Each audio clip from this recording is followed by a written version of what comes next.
After the Iron Age hill fort, Maiden Castle, fell to the Romans, Dorchester, then known as Durnovaria, became a Roman walled town, with the final version of the Roman wall being built towards the end of the occupation. The wall and ditches protected the town on 3 sides, each with an entrance gate. The north side was protected by walls and the river.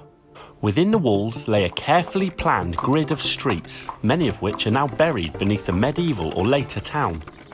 Since then, the town of Dorchester has grown, and the walls dismantled. But you can still follow the route of the walls marked out by the town walks. We're going to follow those walks now, starting at what was the Roman West Gate, now known as Top of Town.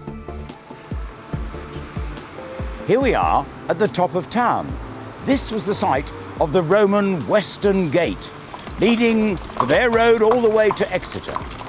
The gate, of course, was in the walls, and we're going to head south along the western wall of Durnovaria. We're going to start our walk around the walls of Dorchester here, which is the only remaining section of the Roman wall that exists. This is the rubble core of the wall and doesn't look very impressive, but of course it would have had dressed stones on the outside and was a significant defensive and indeed symbol of status. This part of the wall, together with others, eventually was robbed to build buildings elsewhere. But in the 18th century, the people of Dorchester decided they should mark where the walls were, and they planted beautiful avenues of trees, boulevards if you prefer, to mark the boundary of the Roman town. And that's where we're going to go next, behind me.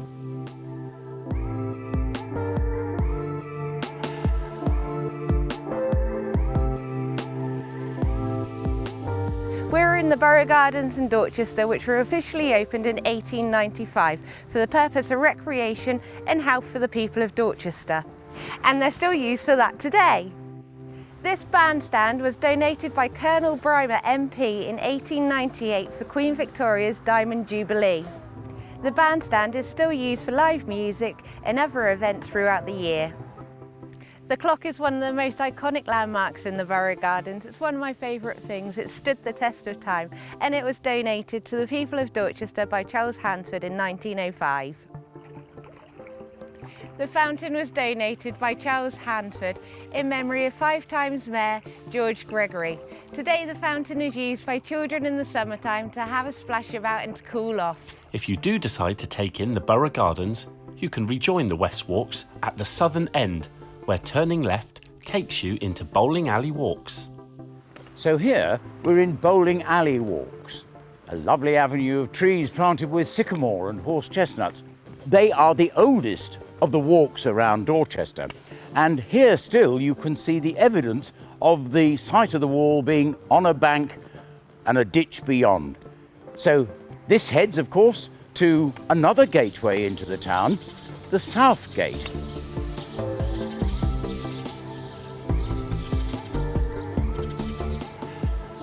So here we are at the site of the South Gate in the Roman wall, and this led to the road to Weymouth, a long straight road. Some other features here are quite intriguing. We have a lovely old Victorian pillar box. You can tell it's Victorian because it has the initials VR on it. A hexagonal box designed by Mr. Penfold, and those who know their letterboxes have a lot of respect for Mr. Penfold. And over here, the county town's memorial to those who died in the First and Second World War. And this is where we gather on Remembrance Sunday with the town council and all its finery and hundreds of people paying their respects. We're now going to go along South Walks, which follows the line of the Roman walls.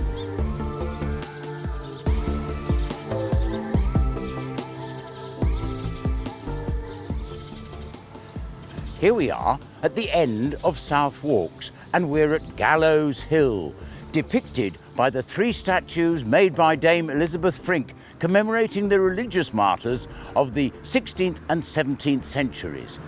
What a symbolic memorial to a place of hangings, drawings and quarterings. Now we move on to Salisbury Fields.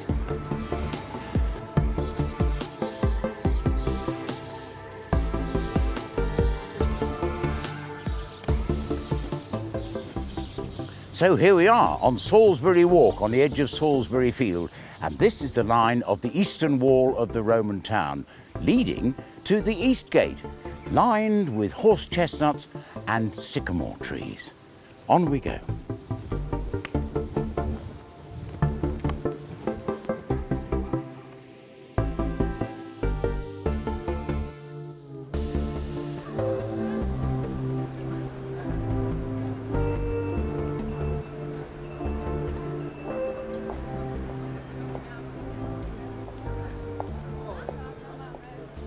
And so here we arrive at the East Gate, leading to the main road to Londinium. This would have been the grandest of all the gates in Durnaveria or Dorchester.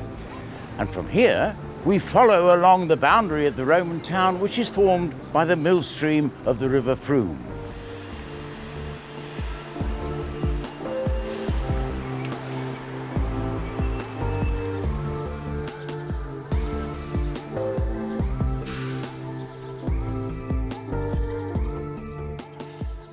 So here we are, walking along by the mill stream of the River Frome, which forms the northern boundary of the Roman town. There is a little bit of wall, we'll see later, but what a lovely edge to the Roman town. And this, as I say, just by the East Gate, and of course, still we have the White Hart. The pub has disappeared, but the White Hart is still there. A reminder of days gone by where the carriers would gather at the White Hart, having brought people in on market day from all the surrounding villages. On we go to the Riverside Reserve.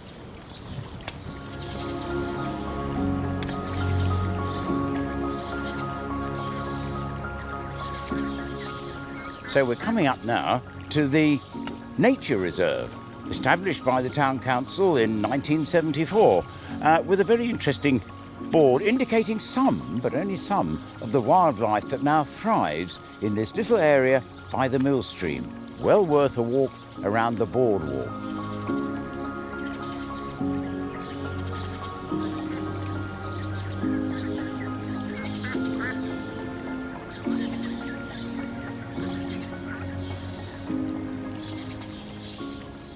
So now we come to an interesting point here.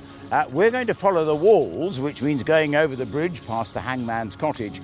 But you could, on another occasion, perhaps take the path to the north, to Charminster and the Sun Inn and the Blue Bridge that crosses the main branch of the Frome slightly to the north. So here we are at Hangman's Cottage. A reminder, of course, of Gallows Hill, but I think the hangman, when living here, was executing people mainly in the prison, which of course we walked past as we came along by the river. We're going to go on now. Up at the top here, we cross the road and up the steps onto Colleton Walk, the first bit of which is the last of the northern wall, and then we turn to retrace our steps on the western wall.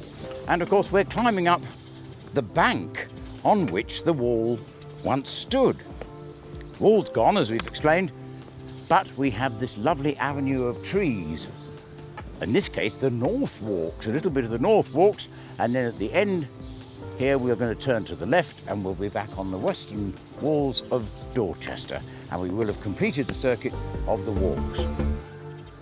So here we are now on Colleton Walk, as you can see, behind which is the Roman townhouse, discovered after Dorset Council had bought Colleton House and Colleton Park. They discovered one of the finest Roman townhouses in Northern Europe.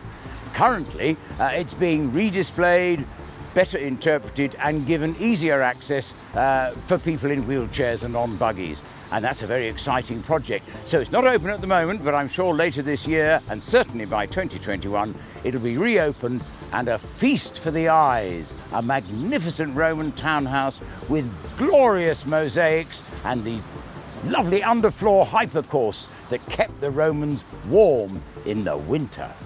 And on we go towards the West Gate.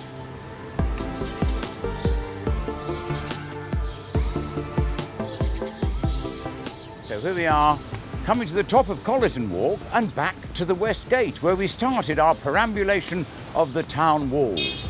And what finer place to stop than at the statue of Thomas Hardy, who put Dorchester, or should I say Casterbridge, on the map. Our walk has only scratched the surface of the stories that you can find around the town, but you can investigate them for yourselves and enjoy a promenade as people have been doing for over 200 years. Enjoy it.